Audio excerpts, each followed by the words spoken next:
All right, y'all, that is 21 of our strawberry Uncrustables. And we are going to arrange these here in our crock pot. But before we do that, we've got some work to do. All right, we are gonna add 9 eggs.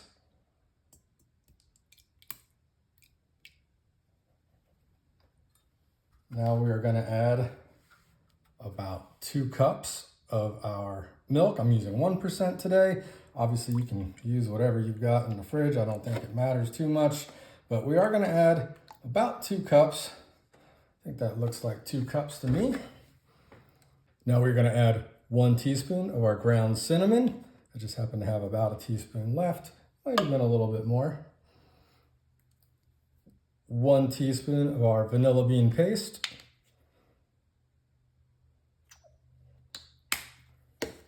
And about 1 teaspoon of our ground nutmeg.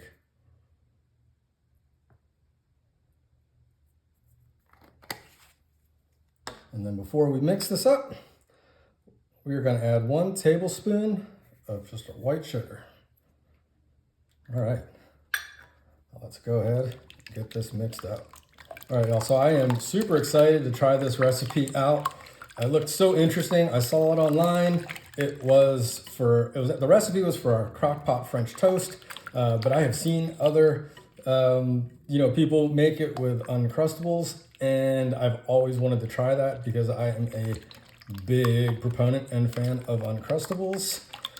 And I don't know, this looked like as good a time as any to unleash them on a recipe, and I can't wait to see how this turns out. All right, I think we got everything nice and mixed here. I don't see any unbroken yolks, so that is always a good sign. Okay, all right, let's go ahead and bring our crock pot back in. Now we're just gonna pour a little bit of our mixture over top of our first layer here. Make sure we get them all nice and covered. All right, that looks perfect. Now we're gonna come in with our Jimmy Dean breakfast sausage, and we are just gonna sprinkle some patties in here.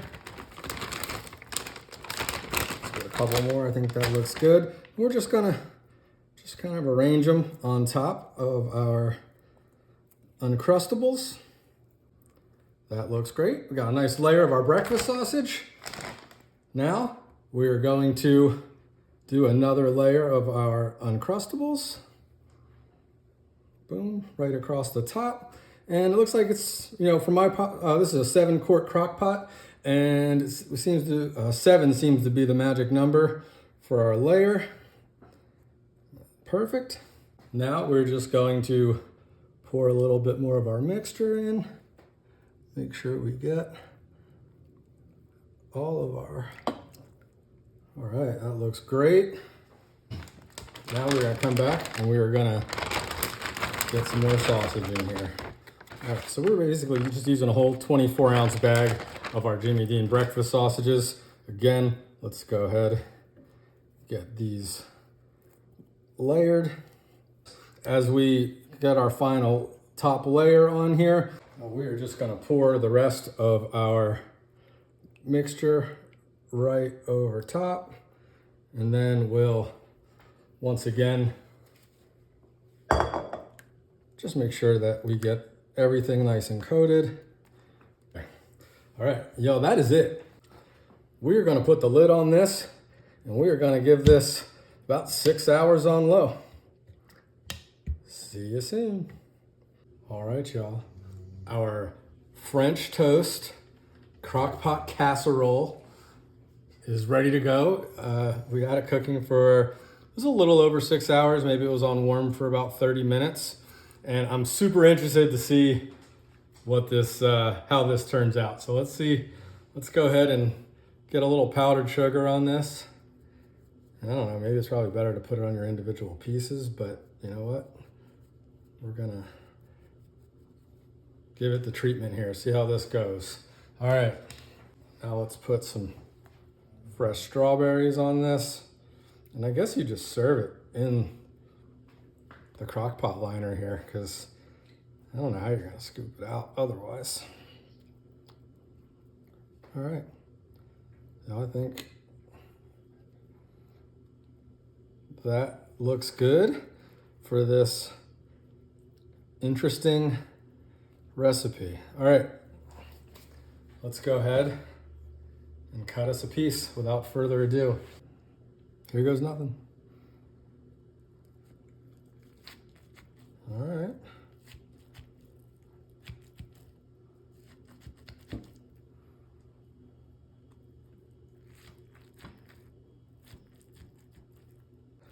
Going in.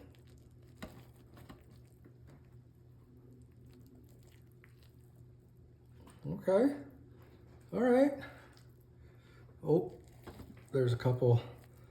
It's a little bit down here. Looks like it got a little burnt around the edges. But I don't know. It doesn't look too bad. Give this a try and put a little syrup on it. Let's maybe you could put some whipped cream or something on here. I don't know. But all right, we got some sausage. We got our French toast. I see a little bit of that strawberry jam there. Okay. Try not to take too big a piece because it's going to be hot. All right, let's see how it is. All right.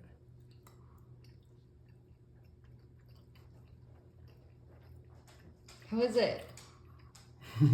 I'm evaluating. Okay. It's good. Yeah. It's an interesting texture. But you know what? I would try this again. That's good. You know what? I'm not going to say you absolutely have to do it, but if you're looking for something fun, it's worth a shot. Thanks for watching. Quick addendum. I got a little further in. This is actually pretty good. You can see the layers of jelly and peanut butter right there, and that's what I got in that last bite. It has made all the difference. So yeah, definitely give this a try. This is great. And yeah, don't be afraid to mix it up with some grape jelly, strawberry jelly, hazelnut would probably be pretty good. They didn't have any hazelnut at the store. Anyway, this one was fun. Try it.